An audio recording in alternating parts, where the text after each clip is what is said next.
Where there is right there is a duty भनेर हामीले सुनेकै छौँ र हामीले पढेकै छौँ। जहाँ हाम्रो अधिकार हुन्छ त्यहाँ हामीले पालना गर्नुपर्ने केही कर्तव्यहरू पनि रहन्छ। त्यसै गरी हाम्रो संविधानमा पनि हामीले हाम्रो कर्तव्यको बारेमा हेर्न सक्छौँ। अब हामी अलिकति पीडितको बारेमा बुझौँ। कुनै पनि किसिमको अपराध घटिसकेपछि अपराधमा हुने जो पीडित व्यक्ति हुन्छ त्यो पीडित व्यक्तिको इन्टरनेसनल लेभलमा र नेसनल लेभलमा पनि हक अधिकारहरू रहेको हुन्छ। अब पीडितको पनि कर्तव्य छ त भन्ने विषयमा अलिकति कुरा गर्नुपर्दा पीडितको पनि कर्तव्य हुन्छ।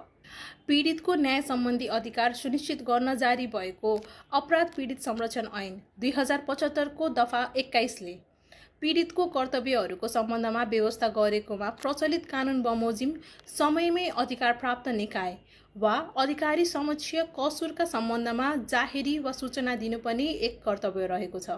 यसरी भन्नुपर्दा अपराध पीडित संरक्षण ऐनको उपयुक्त व्यवस्थाबाट पनि कुनै कसुर हुन्छ भने कसुरबाट पीडित व्यक्तिले सो सम्बन्धमा अधिकार प्राप्त निकायमै समयमै गएर जाहेरी दिनुपर्ने हुन्छ।